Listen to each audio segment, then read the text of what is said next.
और जिस इंसान के अंदर का हृदय केंद्र, हृदय का इंजन जगह नहीं है, वो इंसान नहीं, वो दानव बन सकता है। एक दानव में और एक देवता में बस एक ही फर्क है, एक का हृदय शून्य है, दिल सो चुका है, और दूसरा का जागृत है। दूसरे की भावना जगी है, एक की भावना सोई है। बस जिसका हृदय चक्र जगा है वो देवता है, जिसका हृदय चक्र सो गया है, दिमाग चल रहा है, नफा नुकसान सोच रहा है, तो वो इंसान किसी भी स्तर पर क्रूरता कर सकता है, किसी भी स्तर पर क्रूर हो सकता है। इसलिए दिल का जगाना जरूरी है। अभी आप देखो, एक छोटी सी घटना घटी है आपके पड़ोस में, पड़ोसी देश में, नेपाल में एक घटना घटी ना, छोटी सी घटना घटी कि वहां की सरकार ने सोशल मीडिया को बैन कर दिया। ये जो मोबाइल पे जो एप्लीकेशन चलते हैं उसको बैन कर दिया, इंस्टाग्राम, फेसबुक वगैरह बैन किया। तुरंत से वो बच्चे जो पढ़ाई कर रहे हैं वो आंदोलन करने लगते हैं, सड़कों पे चले आते हैं, तोड़ फोड़ मचाने लगते हैं, पुलिस वालों से झड़प हो जाती है, गोली भी चल जाती है, और उसमें कुछ लोग घायल भी हो जाते हैं, कुछ मर भी जाते हैं। सरकार को लगा कि मैंने गलती की है, हमसे ये गलती हो गई, तुरंत से उस घोषणा को वापस सरकार लेती है और तुरंत से वो बैन हटा देती है। भाई ठीक है, चलो आपको मोबाइल देखना बड़ा अच्छा लग रहा है, देखो कोई बात नहीं, चलो हट गया।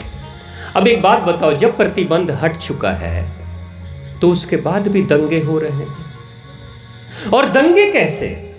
ये दंगे करने वाले नौजवान कौन हैं? 20 साल 25 साल के लड़के, 18 साल 14 साल 15 साल से लेके 25 साल के बीच के लड़के लड़कियां भी, उसमें लड़कियां भी शामिल हैं। और दंगा करके उन्होंने क्या किया, वहां के भूतपूर्व प्रधानमंत्री की पत्नी को जिंदा घर में जला दिया, उसके घर में आग लगा दिया, वो बेचारी जिंदा मर गई।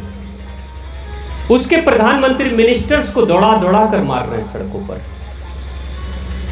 वहां का जो पार्लियामेंट भवन है, संसद भवन है, आग लगा दिया। वहां की बड़ी बड़ी इमारतों में, होटल में जो लोग मरीज रुके हुए हैं, ठहरे हुए हैं, वहां आग लगा रहे हैं। और उससे भी सबसे बड़ी बात कि जो सबसे प्रतिष्ठित भगवान शिव शंभू का स्थान जो है पशुपतिनाथ, वहां के गेट जाकर तोड़ रहे हैं। अब ये कैसे नौजवान हैं? ये कौन लोग हैं? इनका आपको क्या लगता है, हृदय चक्र जागृत है या दिमाग का चक्र जागृत है? मेरी मतलब जब तक पूरी नहीं होगी तब तक हम तुम्हारे साथ नहीं रहेंगे, और रहेंगे भी तो दंगा करेंगे। वो बच्चे भूल गए, वो नौजवान भूल गए कि हमारे ही माता पिता के इनकम टैक्स के पैसे से संसद भवन बना था, हमारे ही माता पिता के इनकम टैक्स के पैसे से बड़ी बड़ी इमारतें खड़ी हुई थी, सरकारी इमारतें खड़ी हुई थी, जिसका नाश कर रहे हैं, नुकसान कर रहे हैं।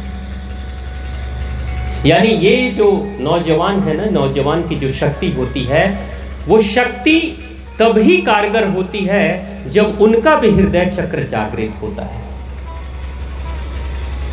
जब इंसान का हृदय चक्र सो जाता है तो वो क्रूर हो जाता है, वो बस सिर्फ अपने मतलब, अपने स्वार्थ के लिए जीवन जीता है। और किसी भी स्तर पर जिस दिन उसका स्वार्थ पूरा ना हो, उस दिन वो किसी भी स्तर पे जा सकता है।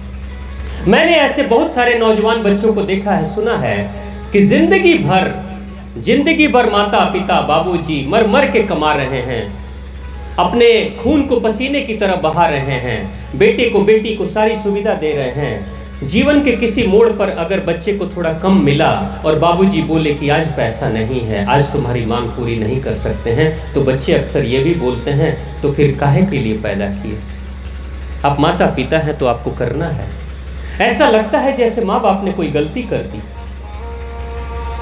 लेकिन वो भूल जाते हैं नौजवान लड़के और लड़की की ये गलती तो तुम भी एक दिन करोगे, और तुम्हारे भी बच्चों की हर 100% मांग तुम पूरी कर दो, ऐसा कभी हो ही नहीं सकता। इस दुनिया का कोई बाप नहीं, कोई माँ नहीं जो 100% अपने बच्चों की मांग पूरी कर दे। तो एक न एक दिन जब मांग अधूरी रह जाएगी तो फिर तुमसे भी यही प्रश्न पूछा जाएगा।